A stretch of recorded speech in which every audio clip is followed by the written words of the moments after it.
You're now listening to an archive episode of Or So I Thought, back when the podcast went by a different name. I really hope you enjoy it, and please make sure to listen to our new stuff. So, after you're done here, just scroll up, pick a new episode, and press play.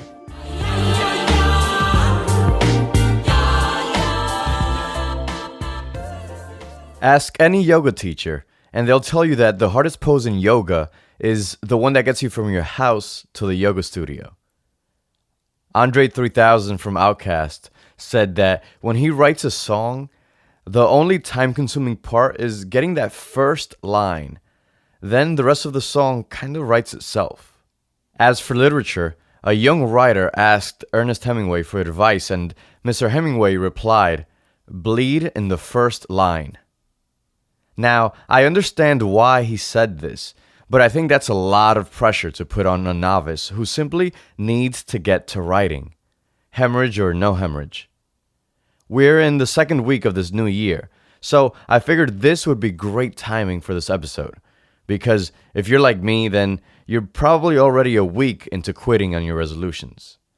I got to speak to someone who has persevered doing the two things we quit at most: entrepreneurship and fitness. My name is Adam Gilbert, and I own a company called MyBodyTutor.com.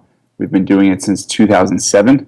We help people get and stay in amazing shape through daily accountability, daily support, expert guidance every single day, and that's what makes all the difference. Adam's story has tons of lessons for people like us who realize that to get control of our life, professionally, physically, or spiritually, some type of change needs to happen. I asked him when his attention to health started, and he pointed to the moment his father suffered a heart attack while young, shortly followed by a diagnosis of MS.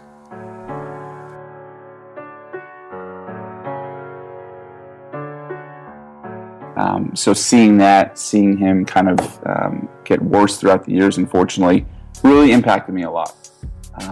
The second reason is my sister, just seeing her kind of deal with her own weight loss or weight issues. My parents got divorced when she was 9 years old. I was 4 years old. So I think she used food as an escape, and seeing that, hearing her, be upset around, big events and things like that, it really impacted me. It scarred me a little bit, and I think it just always kind of inspired me to just take control of my health. As far as starting MBT, again, I always knew I would do something in health and fitness. It's just been an obsession of mine ever since I was a little kid. But the biggest thing for me was, when I was working at my corporate job for 2 years, within the first week of going there, I had like this physical stomach ache. Like I would literally have a stomach ache as I was walking to work. And it was really hard because, I would talk to my mom about it, and she'd be like, you're so lucky you have your job. There's people that would kill to be in your shoes, blah, blah, blah. And it was great, and I was grateful for it, but I just knew it wasn't for me. And I knew there was this passion in me. I knew what I was capable of. And I think the stomachache, looking back, was probably just realizing that I wasn't taking advantage of my potential, wasn't even close to realizing it. And this physical stomachache that I would get every single day, after a while, I just couldn't take it anymore. And I knew I had to be doing something else. That was the biggest thing for me. It was just that physical sensation. So here's how this is going to go. In the first part of the episode, we'll hear all about how the idea for My Body Tutor first started, and his discovery of the reason most entrepreneurs fail. Then we'll hear about the psychological link between social media and our life goals. 2 hints: it's not what you think, and it's not pretty. Then we'll hear about his ups and downs while building the business, including a setback that almost kept him down for good.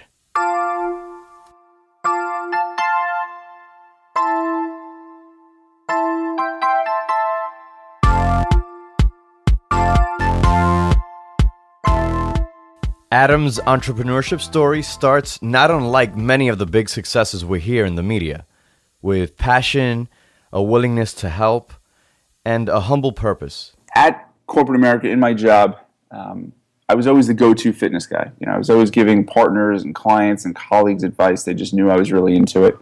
And it was always the same story. I'd see them a week or two later, depending on client obligations.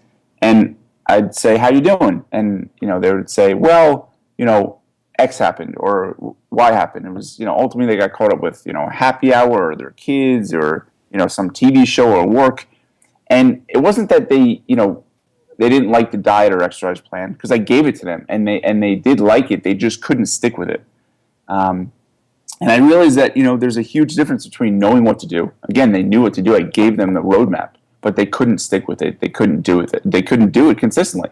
And that's where the idea for accountability really came into play. And then it was like, well, how can we help more people? I can't be with these people in person all the time. I just, it's just not possible. So I decided to bring it online. You see, this business idea was a natural offshoot of the way he lives his life. He has a pretty straightforward philosophy when it comes to business.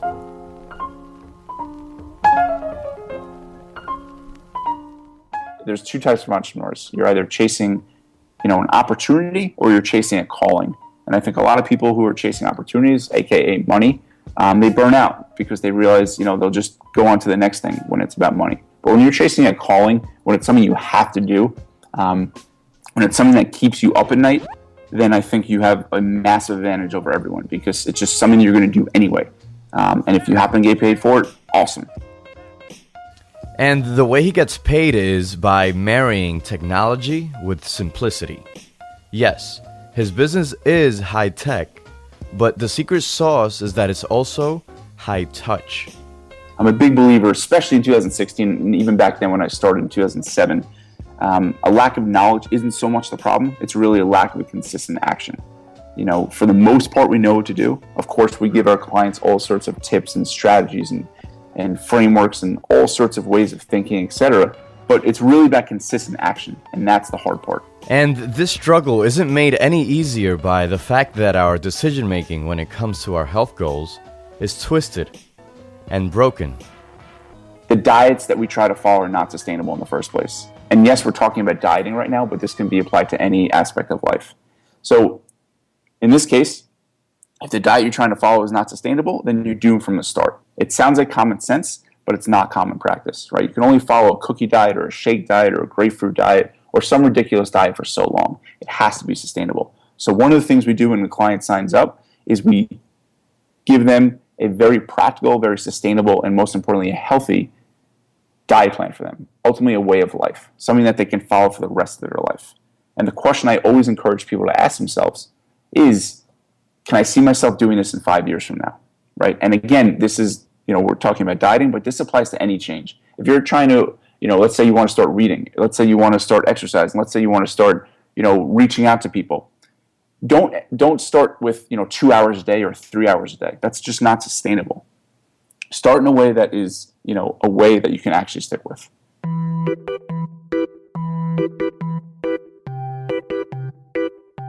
For you leaders and managers out there, Adam has a simple way of screening future team members. He tests their own consistency. So, people will write us, a long email. They'll write us, say, I want to work for you, blah, blah, blah, which is great. But it's really interesting, and this is just kind of a little fun fact, so to speak, or side fact. People will write these long emails saying, I love your company, this is great. And then I'll do a simple test. And I'll say, hey, I'm really busy this week. Can you email me next week? And if they can't follow through in that simple task of just emailing me a week later, I know they're not going to be a good coach. And it's unbelievable. These people will write such long, unbelievable emails, and they won't be able to follow through on a simple task of, following up.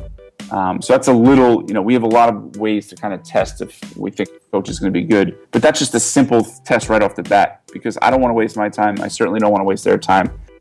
And when taking on a new project, time can be our biggest friend or biggest enemy.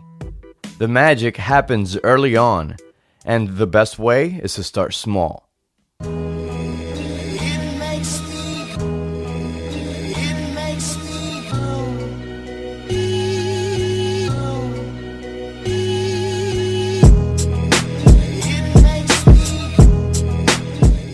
It reminds me of my friends and people that email me. They say, Adam, you're going to be so proud. I started going to the gym, every day. And it's like, great, awesome.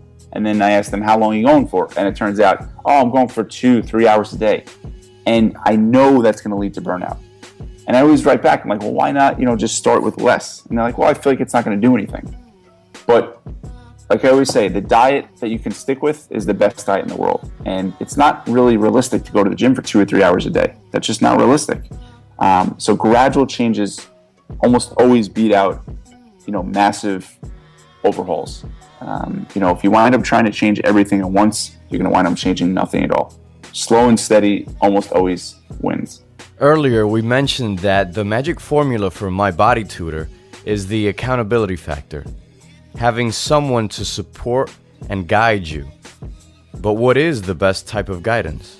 I call it the peer and pro issue, though. So there's peer accountability, which would just be like you and me holding each other accountable, or friends or whatever, or family members holding each other accountable, versus a pro like a coach. So a professional support system has clear advantages over peers. What I'd like to know is, are we doomed if we can't hire a coach and have to rely on friends for support with our goals? Adam actually points us back to a little psychological concept that explains why social media might be killing our chances of success. If you don't have the opportunity to hire a coach, then I would pick one person that is reliable. Because if you start telling everyone, there's actually been research done on this, where if you tell a lot of people your goals, or if you tell people your goals, then they've found that some people actually don't reach their goals because they're getting the effect of reaching their goal, like I guess the ego boost of saying they've reached their goal, by telling people. Because it's like, oh, let's say I'm working on writing a book, and if I say, hey, listen, so and so, I'm working on writing a book. Me telling them that almost already is like getting the ego boost on that. Whereas if you save it and say, you don't tell anyone, and you only tell people once it's complete, it's very different. And this waiting, this wanting to finish and be complete and get that ego boost, it actually applies to many of us. And it's the reason why for Adam, he waited a long time to start. I always thought I had to start the next Google, I had to start the next, massive company. And it kept me paralyzed for so long. I was like, this idea is not big enough. This isn't going to make, as big of an impact as I want. And I literally kept I would have this idea. I'm like, this isn't big enough. It's just not worth me starting. Because I was just always, I guess my mom was a teacher, my aunt was a teacher, my grandma was a teacher, and making an impact on people has always been important to me. Really important to me. But I always felt like if it wasn't going to be the next big thing, it wasn't starting. And it wasn't until I really started, like, you know what? Start small. Like, go very, very small. And if I can find one person that I can help, then I can find 100 people. Then I can find 1,000 people, etc. So, I would always say baby steps, baby steps. Like, actually, a lot of people say think big. I would actually say think small. Because when you try to think too big, it's going to paralyze you and you're going to do nothing.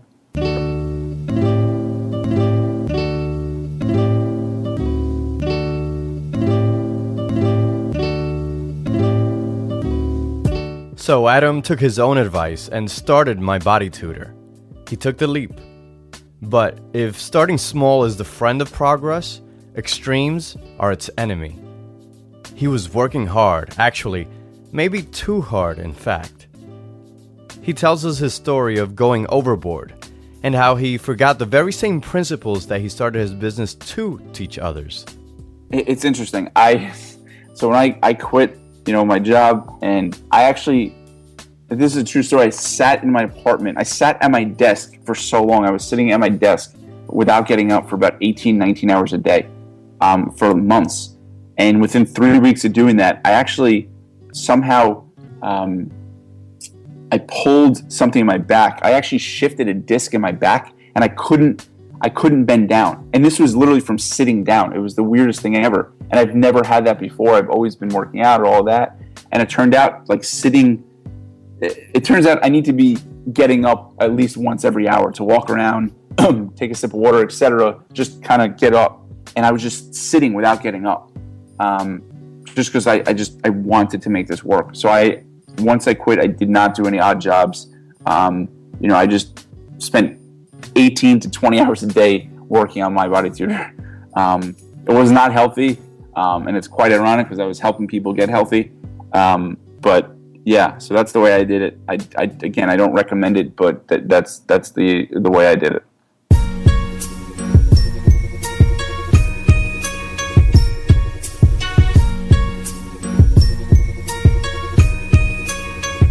The story of every business is kinda like the story you find in all good movies. All starts out normal, but something pushes the main character to action. It has its ups, maybe a few moments of peace, but then it has a second act. This second act has within it a big moment, a moment of make or break. And Adam recognizes that moment for himself and for his business very, very distinctly. For the first year or so, I was really just proving the concept of daily accountability. And then, after 2 years, I invested heavily.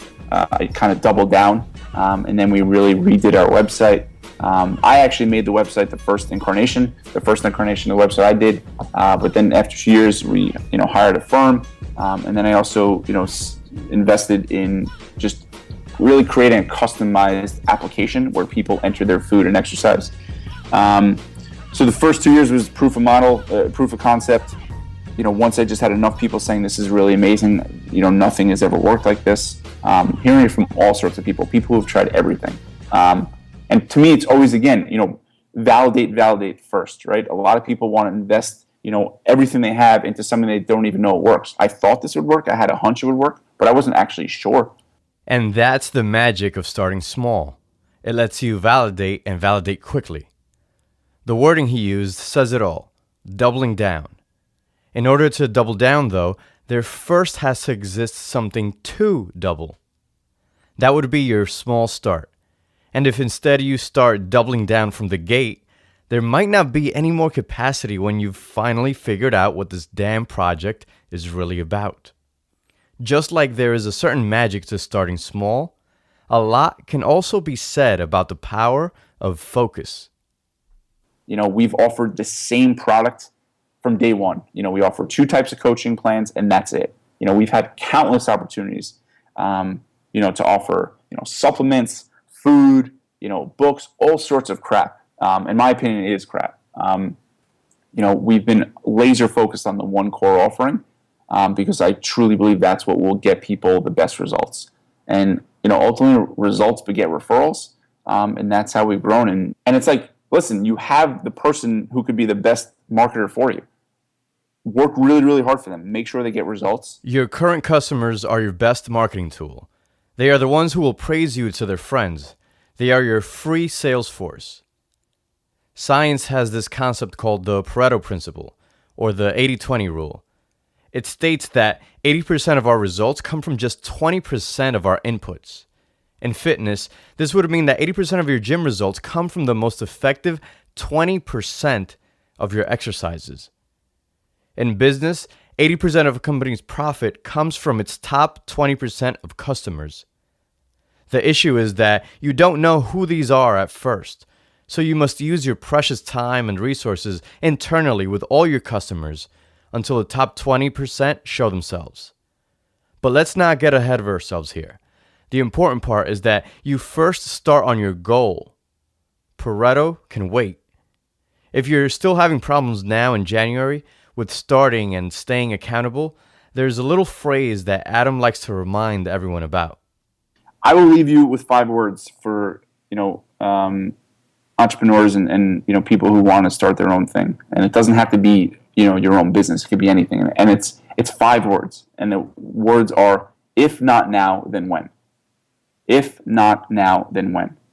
And I have those words on my wall because there's always a reason to wait. There's always a reason to delay action. And again, going back to discomfort, it's easy to wait. It's easy to tell ourselves, I'll start when. I'll start, once X happens. I'll start once Y happens. But if not now, then when?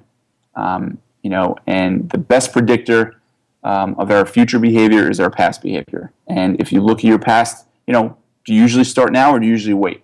And waiting usually doesn't get us to where we want to be. So if not now, then when? And just start. It doesn't matter. And if starting feels scary, and it will, because it's different, it's new, it's not comfortable, start even smaller. Go smaller. Instead of thinking bigger, think smaller. The more small you can go, the better, right? Like, let's say you're just having a really long day or whatever it is. Like, just write one email. Like, even start the email. Like, just the smaller you can go, the less daunting it feels, and the easier it becomes to start. It removes that friction. At the risk of sounding cliched and prosaic, I will bring up the motto that we hear so much at the beginning of the year. A new year is a new chance to get it right. That's what they say. Maybe your past behavior is in fact the best indicator of your future performance, like Adam says, and we're not all starting from scratch on January 1st. The thing you don't realize is that action is already part of your history. It's in your DNA. You have right now specific habits that you take action on each day. You have tons of personal chores and projects you've completed throughout your life. For some weird reason, though, the ones that come to mind first are the ones we slipped up on. The magic of starting small is that a little choice becomes a kind of on-off switch for everything else that follows. The yoga teachers are all correct. The hardest pose in yoga is the one that gets you from your house to the yoga studio. It might take a few scribbles, but the first line will always be magic. The rest of your song kind of writes itself. All the world knows what I'm saying. All the world knows what I'm saying. The world will find, the world will find, the world will find.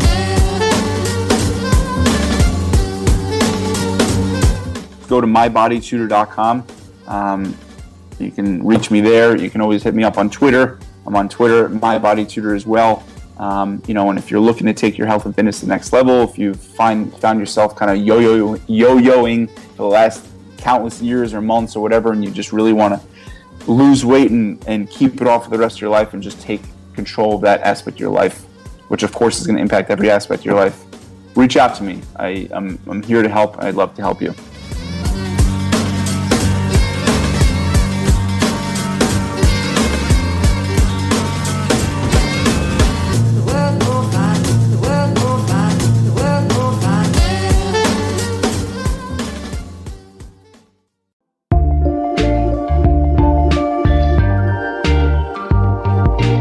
Thank you guys for continuing to tune in and for forgiving us for taking a little bit of a break at the end of last year.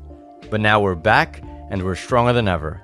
And I have some great topics ahead for you, so make sure to stay tuned every week as we'll have a new episode here. We have topics lined up like how a YouTube star is made, how to build a writing habit that you can finally stick to, and an unlikely hobby that practically guarantees you a promotion at work.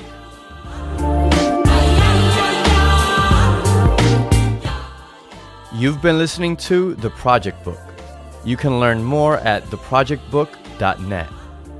I'm Alex Cespedes. Thanks for listening.